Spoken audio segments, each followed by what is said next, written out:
Assalamualaikum warahmatullahi wabarakatuh. Di tema 2, judul menyayangi tumbuhan dan hewan, kita akan mempelajari beberapa subtema. Pertama yaitu subtema manfaat tumbuhan bagi kehidupan manusia. Subtema 2, manfaat hewan bagi kehidupan manusia. Yang ketiga, menyayangi tumbuhan. Yang keempat, menyayangi hewan. Di sini anak-anak sambil dibuka buku tema 2, halaman 2, Pak Guru akan membacakan cerita yang berjudul Pohon Apel yang Tulus. Dahulu kala ada sebuah pohon apel besar. Ada seorang anak laki-laki bermain di sekitar pohon itu. Dia sangat menyayangi pohon itu. Pohon itu juga senang bermain bersamanya. Waktu berlalu, anak laki-laki itu tumbuh dewasa. Suatu hari, ia datang kembali. Pohon apel menyambutnya dengan gembira. "Ayo bermainlah bersamaku," ajak si pohon apel.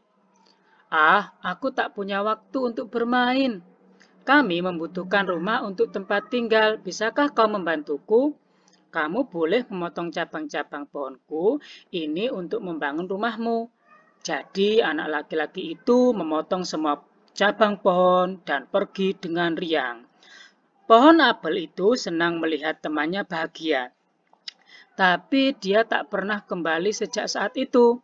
Pohon apel kembali merasa kesepian dan sedih. Akhirnya laki-laki itu kembali lagi. Laki-laki itu dan pohon apel sekarang sudah sama-sama tua. "Aku sudah tak bisa memberikan apa-apa," kata pohon apel.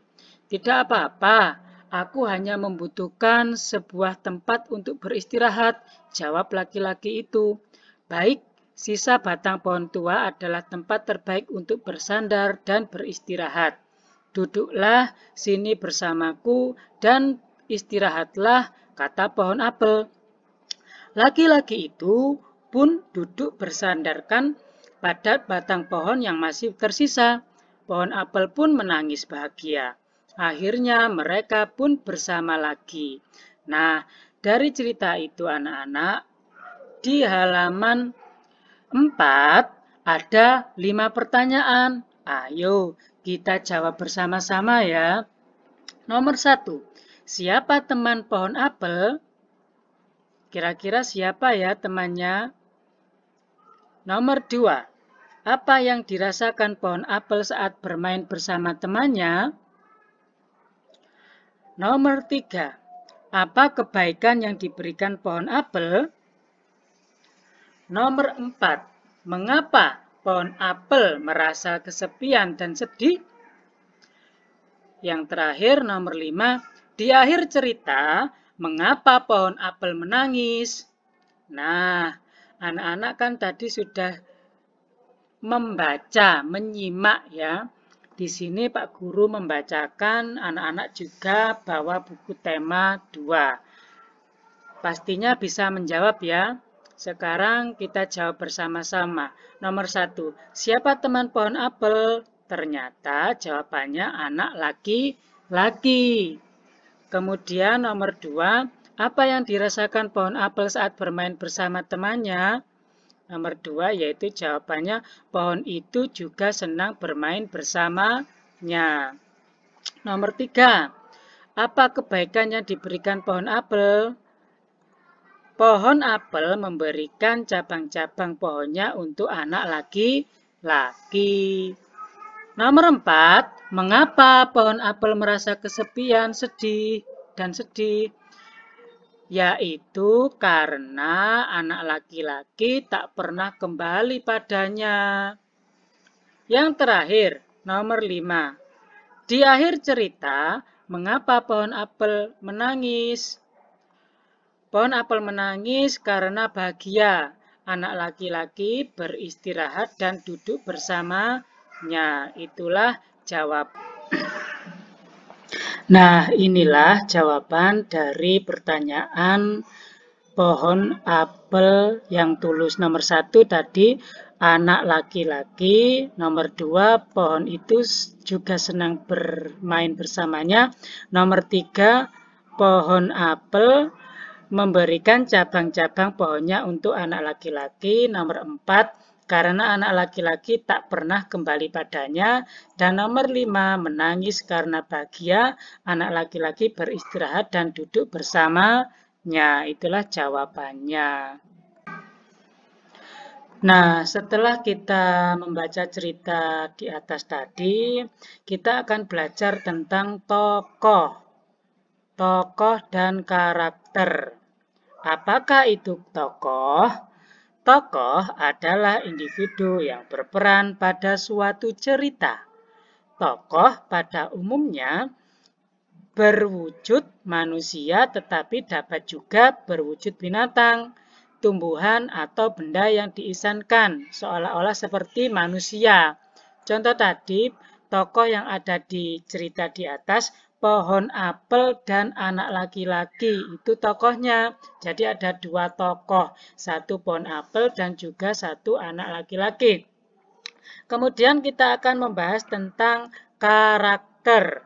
Karakter adalah sifat atau watak pelaku tokoh pada suatu cerita. Dari karakter-karakter ada contohnya.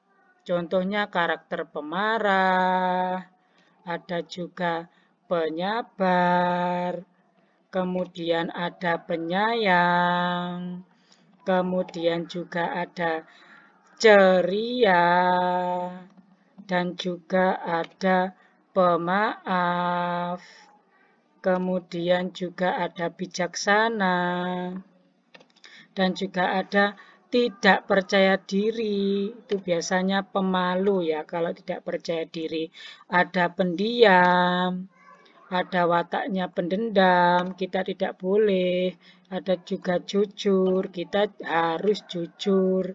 Kemudian watak tamak, licik, eksentrik, penakut, pembenci, pemalas, itu juga watak rajin, sombong, pengkhianat. Kemudian ada watak cuek, penghina, munafik, egois, iri, setia, dan buas. Kalau buas itu biasanya hewan. Inilah yang dinamakan tokoh dan karakter. Nah, anak-anak kelas 3 dilihat lagi di tema 2, halaman 27 ya. Halaman 27 itu ada sebuah cerita bunga melati yang baik hati. Bunga melati yang baik hati itu dibaca dulu sampai dengan halaman 30. Nah, ini ada gambarnya istana.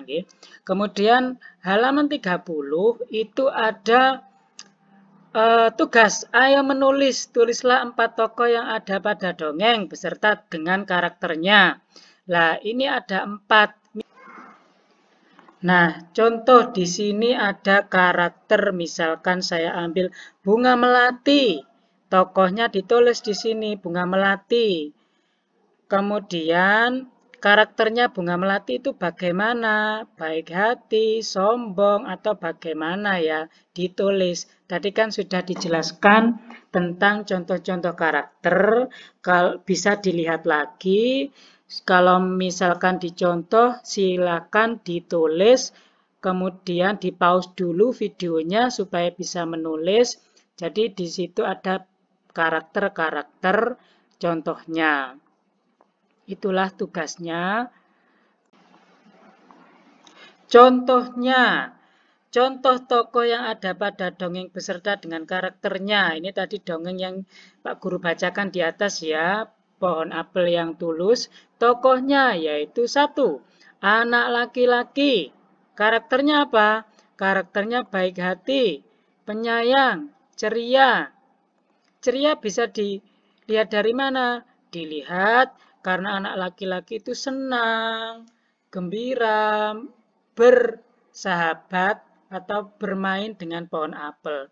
Kemudian pohon apel, tokohnya, karakternya, baik hati dan penyayang serta pemaaf. Pak, kok pemaaf? Ya, bisa dilihat dari ketika anak laki-laki itu tidak kembali ke pohon apel sedih, tapi dia tidak marah. Nah, itulah namanya pemaaf. Ya, itu contohnya. Sekian pembelajaran hari ini. Wassalamualaikum warahmatullahi wabarakatuh.